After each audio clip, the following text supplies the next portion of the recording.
So today I'm going to install this Scanguage3. This is a 2020 Tundra, which means it didn't come with the auxiliary trans cooler. I am going to put one in it based on the amount of towing I do.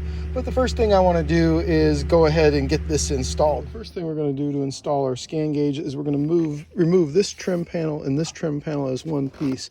Now I've already got this ready. Now there's this little strange nut here that holds, here's the plastic nut. It goes up here. It's behind the emergency brake up along the panel. You unscrew that and that loosens this piece up so that you can take the whole thing out. And then you can just pry this piece up and this all comes out as one piece then. That'll give us access to the wiring down here. The next step in this process is going to be, we're going to remove that A-pillar.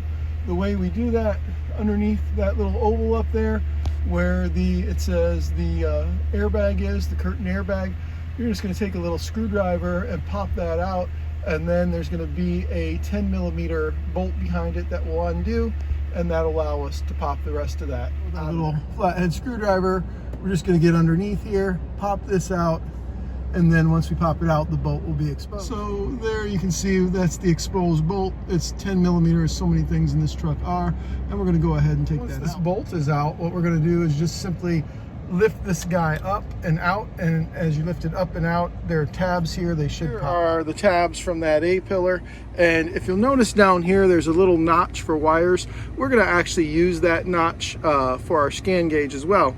Now it's time, I think we're ready to go ahead and open the Scanguage. The package with the Scanguage, it comes complete with magnetic strip to hook to the back of the Scanguage itself, as well as in this package there's the suction cup for the window and the magnet on it here to hook to the Scanguage. The Scanguage itself is here, and I think where I've seen most people mount this and where I would like to mount it is going to be kind of right in this lower corner right here by the A-pillar, and so I'm going to kind of position things before I get it mounted and hook it up actually as to where I want it exactly. Now, as we're looking back here, this is the wire right here which goes to this front speaker, which is what the cutout is for in the A-pillar cover, the plastic cover that we took out.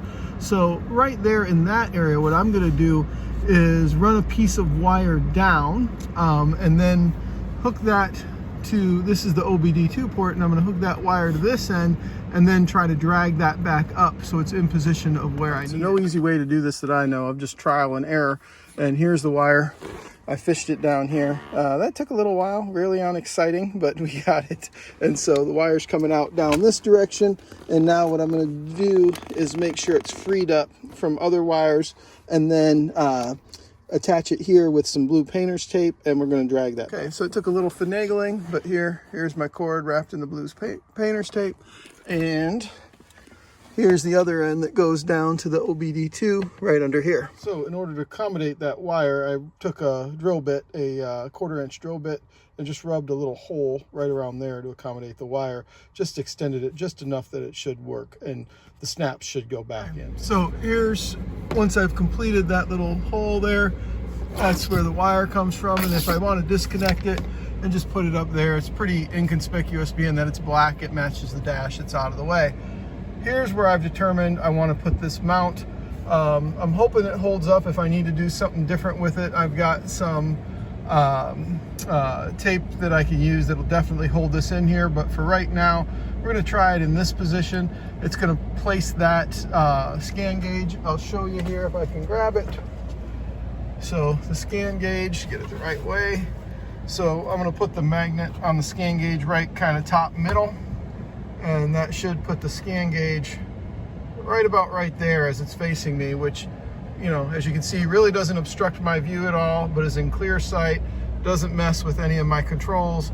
And so I think that's going to be my location right there, just right above, or just partially covering that vent right there, which I'm pretty happy with. I think that should work pretty well. Things I also did was to make sure this wire is just right at the right length, so that as I bring it out and plug it in, it's going to be right like that. It's going to be, you know, about as inconspicuous as I can make this, give it its setup.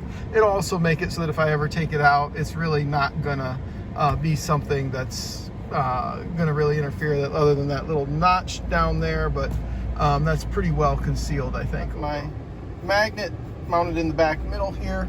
Now I'm going to go ahead and plug it in. First thing I want to do is plug the scan gauge in, and then it says just hook it up to the OBD2.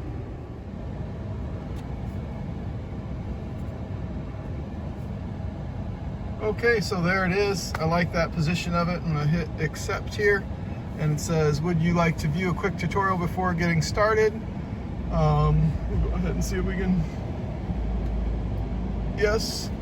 Okay, adjusting brightness command. You can adjust brightness by placing 2 fingers on the screen and swiping them up or down. So like this or like this. Okay. Next. Changing a gauge. You can change a gauge by pressing on the gauge that you want to change. Okay, so change the battery voltage. It'll give me something I can change it to, and I can change it, let's say, to coolant temp. I guess it's not. So it's doing that and scrolling, just showing me how to do it. Next, you can select a gauge by tapping on it, then tapping it again, or hit select. So if I hit coolant and then I hit it again, should do it, or if I hit select. Okay, and that's the end of the tutorial. So yeah, appear to be set up. Would you like to disable the tutorial prompt at the next startup? So 2 slide fingers up, hit on the gauge I want to change, select it twice, or hit select. I think I got it. So there's what you can see. 278 miles from my house to the Buc-ee's in Leeds, Alabama. Temp trip, 10.66 miles per gallon, 4 hours, 30 minutes, because you hit Atlanta traffic on I-20, especially at that 285 intersection to the east. I'm sorry, to the west. The east one's bad too, but that one's really bumper to bumper. And that's what we got. Truck says 10.5, so they seem to be in pretty much unison. We'll go ahead and fill up, see what we got.